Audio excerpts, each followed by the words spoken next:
இயந்திரத்துக்கு பெயர் slotting machine. Slotting இயந்திரம் உருவமைக்கு இயந்திரத்தினுடைய மறுவடிவம். உருவமைக்கு இயந்திரம் ஹரிசாண்டலாக கட் பண்ணோம், இந்த இயந்திரம் வந்து வெர்டிகலாக கட் பண்ணோம். வச்சுட்டுமா இது பேர் ரேமு. ரேம் மேலே கீழே இறங்கி இருக்கிற அந்த பாத்து பேர் ரேம்.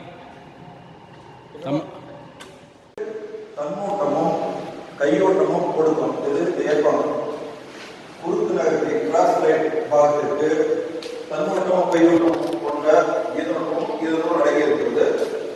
மறை திறக்கும் போது 2 அரை வழி இருக்குது. அதாவது இருக்கும் ஒரு சுழல் இருக்கும் போது இந்த அரை வழி கட்டு அப்படி போய் பிடிச்சிக்கணும். அப்படி பிடிச்சிக்கணும் சுழல் ஒரு மறையானது சுழல் கொண்டு இந்த 2 அரை வழி கட்டை நகர்த்திக் கொண்டே செல்லும். அப்படி செல்லும் போது தானாக தன்னோட்டம் நடைபெறும்.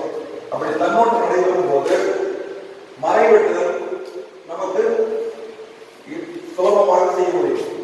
இந்த இயந்திரத்தோடு அடைந்த பாதிப்பு பேர் தான் ஏற்பாடு.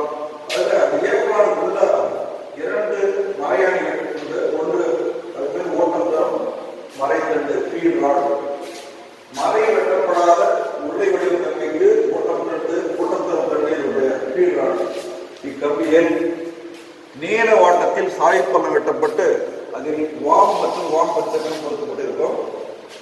ஓட்டம் தரும் தண்டு மறை வெட்டப்படும் வேலையை தவிர பிற கடைசல் வேலைகள் செய்யும் போது கேரேஜ் மற்றும் குறுக்கு நகர்த்திக்கு தானியங்கி ஓட்டம் தரப்படுகிறது.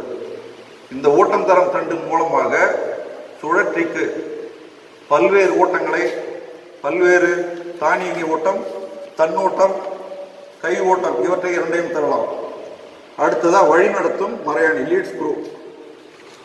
இந்த லீட் ஸ்க்ரூ வழிநடத்தும் மறையாணி மறை வெட்டும் போது குறிப்பிட்ட கணக்குப்படி ஏற்றி செல்லும் பாகத்தை, அதான் கேரேஜ், தானாக நீளவாட்டத்தில் வழிநடத்தி செல்வதால் இது வழிநடத்தும் மறையாணி என்று அழைக்கப்படுகிறது. இதன் மூலமாக பின்பக்க பல்லினையை இணைத்து சுழற்சியின் வேகத்தை குறைத்து மறை வெட்ட இந்த வழிநடத்தும் மறையாணி பயன்படுகிறது. அடுத்ததாக குமிழ் பல்லினை.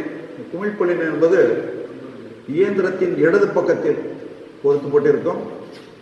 தலைப்பகுதிக்கு இடது பக்கத்தில், தலைப்பகுதிக்கு பின்னாடி